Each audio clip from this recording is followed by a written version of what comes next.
everyone. Welcome once again to my YouTube channel, Dr. Quesero TV, and to my show, Ask the Cheese Doctor. This is an open window to anyone who wants to learn how to make cheese and they want to do things different.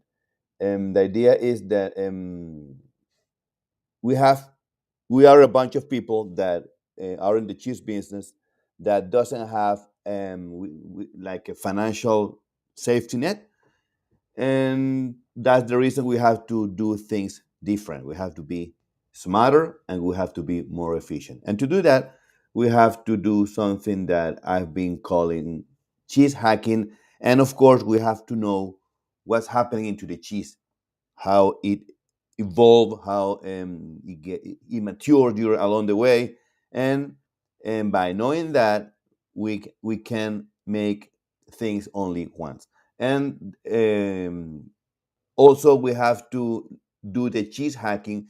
I've been calling this cheese hacking, which is mainly to watch our competition and try to overcome it, try to be better than them, and trying to get their markets. And we have to do by doing it we have to be smarter. And today's show we're gonna speak about health and safety. We're gonna speak about the good practice when we make cheese. It's very important that when we make cheese we have to have a reliable product, because if our cheese is not good we're gonna have problems. Okay, if our cheese is not safe, we can have we can be sued by our clients or by companies, and we're gonna have problems, financial problems, and we won't survive. And during the process, we're not gonna survive. So, but first of all, I want to give I want to welcome my new team member, Josh Awi. He's from Nigeria. He's the one who's taking care of all the posting in Facebook, Instagram, and well, I want to welcome him in my show. He's a new team member, and well, I hope we're gonna have fun with him, and we're gonna have fun doing and enjoying this cheese making journey. And we are now 25,600 subscribers, and we're growing every day. Thanks to everyone to help us support the show. If you want to give us a super chat here, you're more than welcome. You just need to activate your super chat if you want to interact with us and or ask any questions. And we use these super chats to buy new equipment. I have to buy a new mic because well, this is I reckon my fifth mic that I've been buying. And if you support us, I mean, you will help to support a show, and you will I will really appreciate it, and this will help us to make more videos. And of course, if you give us your support, we're gonna name you, and well, and we're gonna appreciate really your support. And by the way, if for each support that people is gonna give us, I'm going to send them a special letter giving thanks, because we really appreciate the support, and I hope I'm inviting you to do so. Okay. You also, if you want to be part of our membership program in the support category, cheese lovers and apprentice. These are three categories. Of course, the one that have many more people is the support one, apoyo in Spanish. By the way, this show is only in Spanish, in English. Okay. Soon, I'm testing the platform already. We're gonna have the captions in Spanish or in the language that you prefer. I already bought that's what I request this your help. I already bought a platform that captions in any language. I'm gonna flick you the link. The link is with the platform called Streamer. Okay, let me get it from you here. I'm gonna get Streamer here so you guys can see the link. And this is very good. This link is very good, and you can enter to the room. And by entering, you're gonna be monitoring or what I say in in your language. If you speak Chinese, you just activate with the link that I'm going to provide, and let me give you the link here. So I'm going to put in the chat so you can enter to this with this link. Of course, you have to register in the in Streamer. With this link, you will be able to watch what I say. If you speak Russian, you will understand what I'm saying. I'm speaking in English, and you will be able to understand what. If you speak Chinese, you just put your language in Chinese, and you will be able to see what I'm speaking. If I speak in Spanish, you will be reading Chinese. So it's gonna be very good. I'm still making tests, but anyway, I invite you to use it, and let me know if you have any issues. Okay, I would appreciate it.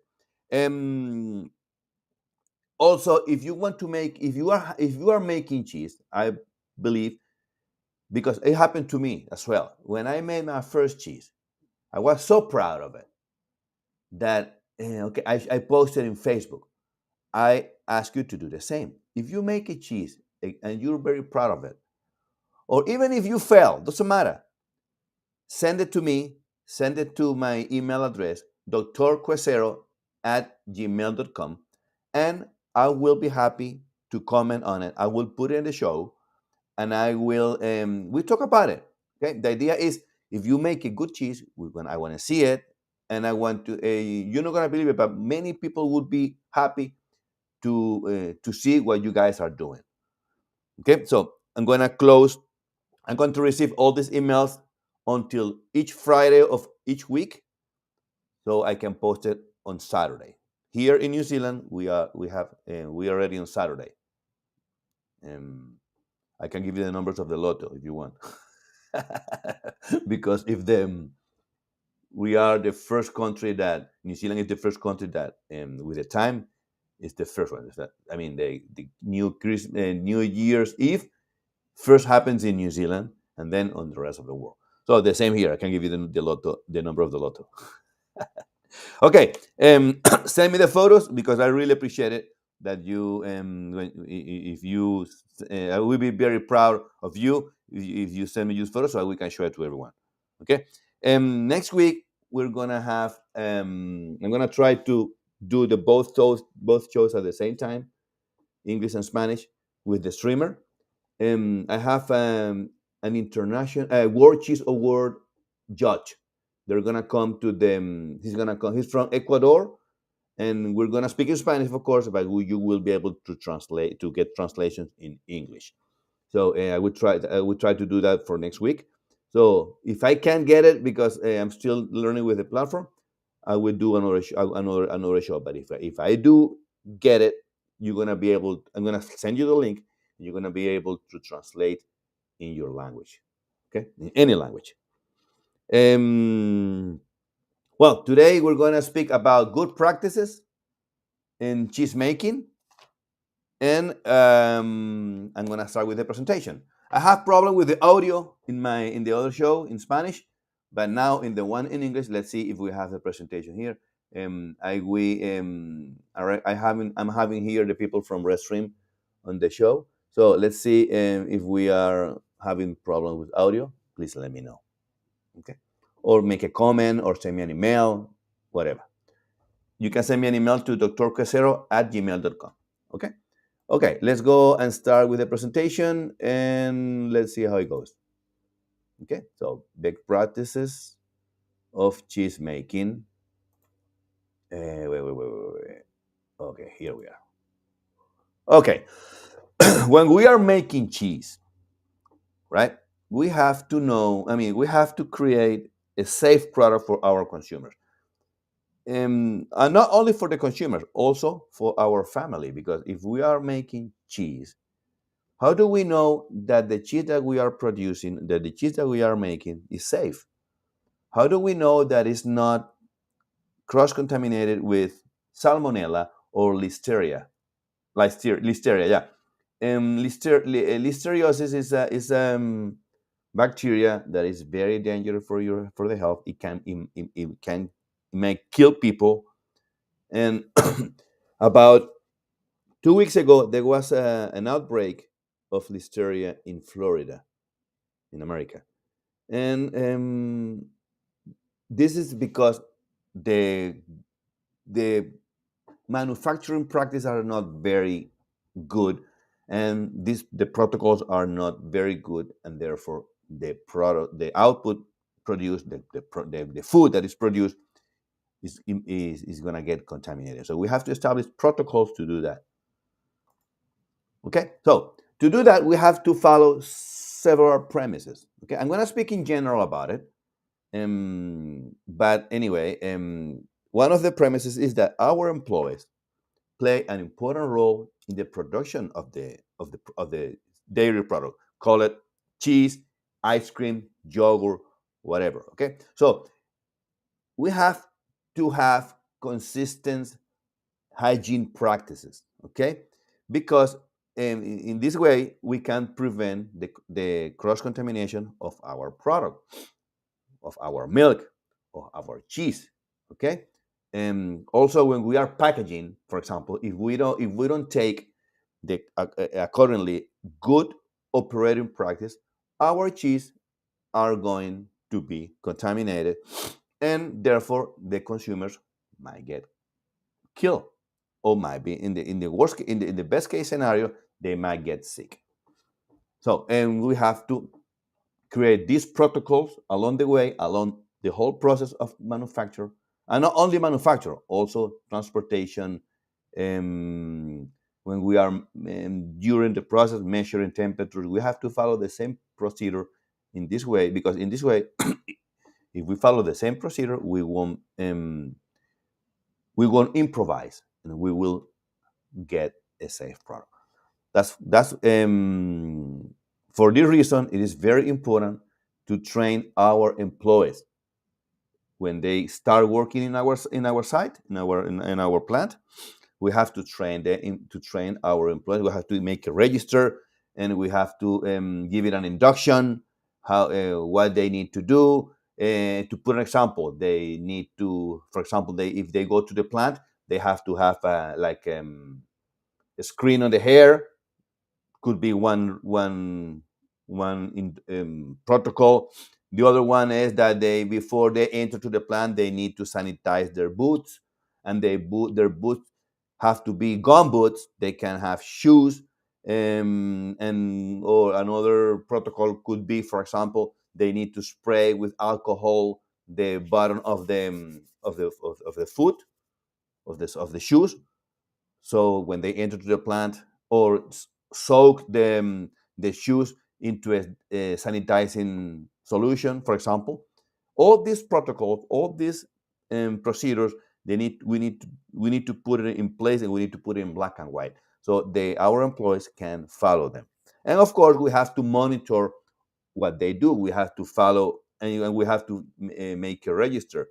For example, if our employees are sanitizing their hands, or they're washing their hands before they enter to the plant, we have to establish the protocol, like a sign or something, and we have to make a register.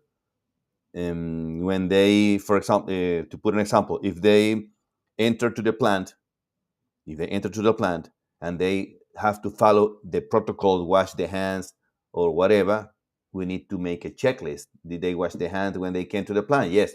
Click on it. And do they sanitize the gum boot before entering to the plant? Yes. Click on it. And then we have, in this way, we are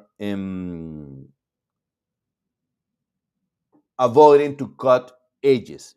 So in this way, we're going to minimize the hazard, and therefore we want to achieve a good product. Okay. um, the plants should have all these procedures in black and white, so the employees can read it. And the plant, or when I say the plant, it can be a home-based plant. It doesn't have to be a big plant. Can be, if you're making cheese at home, you and you have one employee or two employees, because you're doing it at home, or you have one employee. like someone who's helping you, or maybe if you're doing it from home and you're working with your wife or with your husband, well, your husband need to be trained as well in the hygiene practices, and all the information should be monitored. In this way, we'll minimize the hazard and we won't um, have consequences. Okay. So, another tip would be um, we have to meet the federal and local regulatory standards for safety and quality. We have to, if we are living in any country, each country have their own protocols that we need to follow, and to do that, we have to follow a system, and the system should include the what I put here in the screen. For example, an employee hygiene program that the system should have an employee hygiene program which includes, for example, the procedures, the clothes that they have to use, if they have to use overalls or disposable overalls. Each company, they would um, design the protocols that work for them. Okay, if in this case, if they have to use disposable overalls, okay, they have to put in the system. For example, if they are working and for a reason they get cut, they need to cover the wound, and or if they bleeding too much, they need to abandon the area. Okay, sanitize all the blood that is been on the floor, sanitize it with the disinfectant solution, and this employee needs to leave the premises or leave the area of the work area, need to go to take care of the wound, need to cover it, and then he can come back, but with a proper solution for the wound. Maybe one solution could be, for example, to cover it, put a plaster, and then he have to use a glove to cover the plaster so it doesn't get wet. This would be, for example, one protocol. Also, the behavior of the personnel, if they are using the cell phone, for example, and they have a call during the manufacturing process, they need to um, sanitize the hands before they're going to grab something related to the cheese making. Okay. Also, before they are entering to the plant or to the work area or to your kitchen or whatever, they have to wash the hands. That could be another procedure. So each company or each cheesemaker or cheese master, however you want to call it, have to establish their own procedures. Okay? These procedures should be trained along the way before they start working. And of course, when they are when we are making cheese, or we are making yogurt or ice cream or whatever, any dairy product, we have to have records. We have to have records of everything. When we are making cheese, in my case, I have records of everything. Since I receive my milk, I have records, for example, temperature. At what temperature did the milk arrive? At what temperature I am making cheese? So it's very important to have this record. For example, if I'm using the thermometer or if I'm using the pH meter, I need to, before I use it, I need to calibrate it, because how do I know that the reading from the pH is the one that is the instrument marking or saying? So we need to calibrate it. But before we calibrate it, we have to make a record. We have to we calibrate it on the day one, and we put in the two solutions, calibrate it, and we have to have a proof. We have to prove that we calibrated. How? We have to write it down, put it in black and white, and um, and after that, the same with if we are, for example, making. Let's say we're gonna make mozzarella, and we're gonna use a lactic culture, let's say a thermophilic culture. We need to know which batch of thermophilic culture did we use. We need to know the amount of thermophilic culture that we used, the date of the manufacturer. All these parameters we need to measure. And by saying that, if something happened, let's say, for example, that I received an email from the supplier that this thermophilic culture that I use is cross-contaminated with gluten, to say something, and we use it in to make one or three or four batches of mozzarella. So if it was contaminated with gluten, we need to let know our client that this culture that was used have traces of gluten. So we need to be able to find out which batch did we use with this type of culture. Otherwise, we might have a problem. If for any reason one of our clients get intoxicated by gluten because they're allergic to it, we're going to have problems. Okay, so we need to know, and we need to let them know that this is happening, so we can cover our ass. Yeah. So and this is very important. And to do that, we have to establish a system. We have to establish these rules that we need to follow every time that we make cheese. Each time that we make cheese, we need to follow this rule. So in this way, we're going to achieve a safe product. Of course, the system that we establish, we need to prove that the system works. Because sometimes when we are making cheese, and it happened to me once, um, we make cheese, but how do we know that if we follow all the protocols, and okay, how do we know if we follow all the protocols that the cheese is safe? The only way to find out is to send it to the lab. So for each lot, let's say 20, 30 batches, we need to send one batch or one cheese to the lab to do the test. Let's say, and the most common test that we perform is the Salmonella one, Listeria, Streptococcus aureus, and the other one is um, aerobic plate count. These four tests, and E. coli. These tests they need to be negative. If for any reason one of these tests is out of standard, let's say that my aerobic plate count is one allowance, and I am above of this allowance, so the aerobic plate count test failed. So I need to change my protocols. I need to change the system. I need to update it because my Streptococcus aureus is too high, so I need to change something in the system to lower it because my product is not getting safe at the moment. So we need to change the system, we need to change the protocol, improve it, and once the protocol is fixed, we need to send it to the lab again to verify that indeed it works. If the test comes as again positive, we need to rechange the protocol until the test is negative. When the test is negative, our system is working again, and we can carry on making cheese.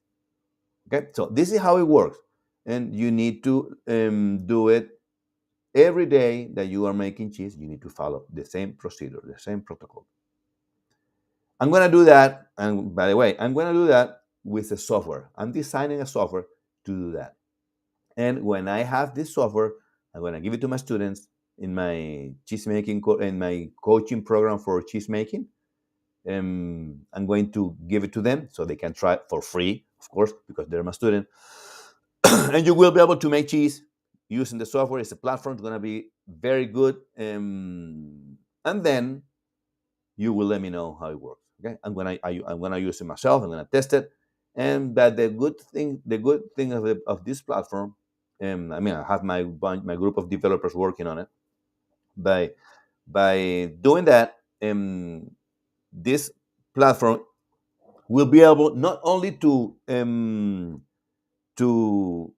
monitor all the cheese making process, it will also in the platform you will also have like a website so you can sell your cheeses online, get paid online, and you're gonna send it by courier, and all the transportation, um, all these protocols, the delivery protocols, I'm gonna be included in the system. The system also, I mean, this software will also have like a marketing procedure. So because you don't do anything, making the best cheese, if no one buy it.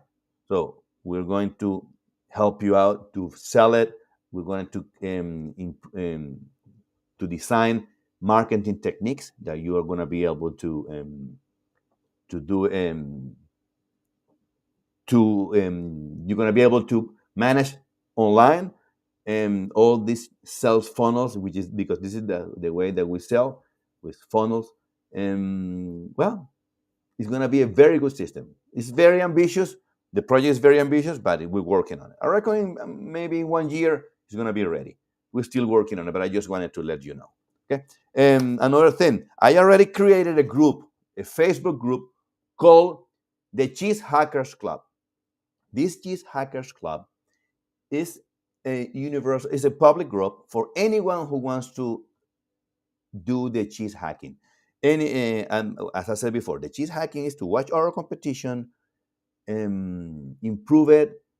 We're gonna make, for example, if someone is making, let's say, someone is making queso fresco, or is making mozzarella. Okay, someone's making mozzarella, which is more or less many people make mozzarella, but they sell the mozzarella. Mozzarella is a pasta filata cheese. Okay, so when we are making mozzarella, we are making pasta filata cheese. But provolone is also a pasta filata cheese. Caciocavallo is also a pasta filata cheese. The thing is that there are different stages. To compete with mozzarella is very hard. So we change the name. We watch our competition. Okay, these guys are selling mozzarella. I'm gonna sell the same mozzarella, but I'm gonna change the name. And I'm gonna tweak a little bit the recipe of the mozzarella, which at the end of the day will be the same mozzarella, but maybe it's gonna be a little bit wet or a little bit drier, or maybe the flavor is gonna be enriched with a little bit of chili or whatever. So we're going to tweak the recipe a little bit, given a different name, and call it with a different name. It will be a different cheese, and then we can penetrate this market. This is how it works. And in this group, we're going to help you to do that. We're going to give you recipes, and we're going to help you out with that. New sales techniques. So I invite you to join the group. It's in Facebook. It's the Cheese Hackers Club. I'm gonna put the link over there soon. I'm gonna make a video, and I'm gonna make a so you can of course you have to follow some rules which are not the end of the world. No politics, no religion, because it's not that I don't believe in religion. The thing is that we speak about religion or politics, we will never agree. So we're gonna speak about cheese making, which is our topic that we are passionate about. So I invite you to join the group, and let's go with the questions. Okay, I have some questions here that the audience have been asking along the week. But if you have another question, just let me know. I'm gonna finish. Let me close this. If you have another a question, just let me know, and we will. Okay, here we are. Okay, I have a question here. Hi, Cheese Doctor. In your video, how do you do to install the thermostat to the fridge? Well, this is very. This thermostat have like two outlets, one male and one female. The one that you plug into the outlet is the male, but let's say it like this. Right? you have the like the male here, and you plug it into your wall. And the other one has a hole. You just plug the in your fridge male. You plug it here, and then you can graduate it and put the minimum temperature and the maximum temperature. I mean, they have the instructions very easy to handle it. I'm gonna put it soon in my website, drquesero.com. I'm also gonna make it like a cell funnel so you can see it. And or yeah, I'm gonna do that. And so soon you will have it. Don't worry about it. I'm gonna and it's very cheap, about $30 or $40, no more than that. So it's very cheap. Okay. So let's go with the other one. It says here, is there an instrument to measure the purity of the milk to avoid the milk mixing with water? Well, this is a very good question. I tell you that because, especially in South America, the farmers, to get more money, they put water on the milk. Here, it doesn't happen because we pay the milk by fat percentage. So the more fat the milk has, the more money they're gonna pay, or the industry is gonna pay. In this case, is Fonterra.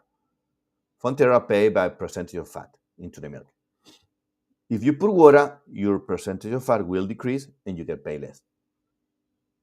Because if you put water, the relationship will lower. So the thing is that, but to measure the fat percent, it's very complicated to do it on site, to do it on the farm. So one way to know if your milk is mixed with water is to make two tests. The first test is to freeze the milk. Put it into the freezer and freeze the milk. The milk should freeze at minus point between minus 0.53 and minus 0.56. It should freeze in this range in this bandwidth. If the milk freezes at 0 degrees, it has water because the water freezes at 0 degrees. So you need to be very careful. Measure it with a very sensitive thermometer, maybe a digital one, and check the temperature. If the temperature freezes, if the milk freezes at between 0.53 and 0.56, your milk is fine. But if it's freezing at 0, your milk has water and you can complain to your supplier. Okay, this is the first test. The second test is to do the sleep test, which is use like um, how do you say? I mean, a surface, a polished surface. Don't put it like this. Put it like this. Okay. So the drop can slip slowly. So put a drop of milk here. If the milk slips slowly and leave like a blank tail, the milk is pure. If the milk is adulterated with water, by putting the drop, the drop will slip fast. This is a signal that your milk is adulterated with water. And these two small tests will help you out to check if your milk is adulterated or not. Okay. Well, this is the more or less. Okay. I reckon we're gonna have one more question and we leave. I invite you to join the cheese hackers club. Sorry. So you can learn more about cheese making.